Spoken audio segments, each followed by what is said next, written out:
একটি মাত্র সিক্রেট মসলা এড করে একেবারে দোকানের মতো হুবহু আপনি চিকেন কাচ্চি বাসায় তৈরি করে নিতে পারবেন। ছোট থেকে বড় সকলেই কিন্তু খুবই পছন্দ করবে। আমার বাসার সবাই তো এটা খেয়ে খুবই পছন্দ করেছিল। খুবই ঝরঝরে হয়েছে।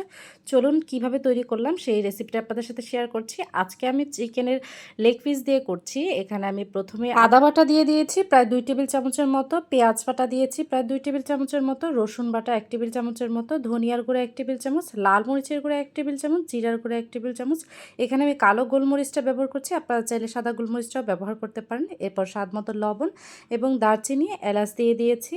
এরপর আমি টমেটো সস দিয়ে দেবো প্রায় 2 টেবিল চামচের মতো। আমি কাজু বাদাম এবং কাঠবাদামের পেস্ট একসাথে করে আমি 2 প্রকারের বাদাম দিয়ে দিয়েছি, 2 টেবিল চামচের মতো বাদাম বাটা দিলাম। টক দই দিয়ে দিয়েছি প্রায় 2 টেবিল চামচের মতো। এখানে আমি একটা মশলা তৈরি করে নিয়েছি, জয়ফল জয়তিকে গুঁড়া করে নিয়েছিলাম। এরপরে গুঁড়া দুধ দিয়ে দিলাম প্রায় 3 টেবিল চামচের মতো, 1 টেবিল চামচের মতো চিনি দিয়ে দিলাম। আর যে সিক্রেট মশলা আমার সেটা হচ্ছে বিরিয়ানির যে রাঁধুনির মশলাটা আছে সেখান থেকে সামান্য পরিমাণে একটু দিয়ে দিবেন। এরপর এতে কিন্তু টেস্টটা খুবই ভালো আসে। এরপরে আমি হচ্ছে গিয়ে টেস্টিং সল্ট দিয়ে দিয়েছি আর পেঁয়াজ বেরেস্তা দিয়ে দিলাম, ঘি দিয়ে দিয়েছি প্রায় 2 টেবিল চামচের মতো। আর যে পেঁয়াজ বেরেস্তার তেলটা ছিল সেই তেলটা দিয়ে খুব ভালোভাবে মাংসটাকে মেরিনেট করে নিলাম। এই যে বললাম যে বিরিয়ানির মশলাটা, এই মশলাটা অবশ্যই দেওয়ার চেষ্টা করবেন। রাঁধুনির যে বিরিয়ানির মশলাটা পাওয়া যায় সেটা দিয়ে যখন আপনি ঝটপট এই কাচ্চি বিরিয়ানিটা করার চেষ্টা করবেন তখন দেখবেন খুবই ভালো টেস্ট আসবে।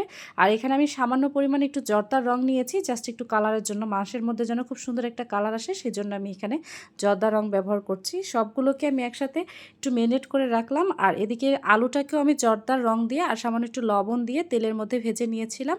এরপরে আলুটা দিয়ে দিয়েছি, উপর দিক দিয়ে আমি গুঁড়া দুধ দিয়ে দিলাম।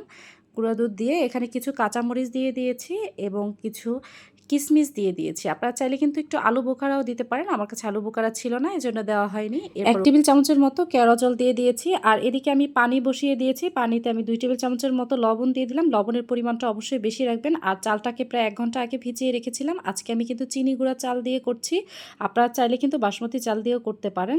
চালটা যখন প্রায় 60% মতো সিদ্ধ হয়ে আসবে এই পর্যায়ে কিন্তু আমি নামিয়ে নেব। এরপরে যেইগুলো আগের থেকে মাংসটা মেরিনেট করে রেখেছিলাম সেই মাংসের উপরে দিয়ে দেব, দিয়ে আমি উপর দিক দিয়ে পেঁয়াজ বেরেস্তা দিয়ে দিয়েছি।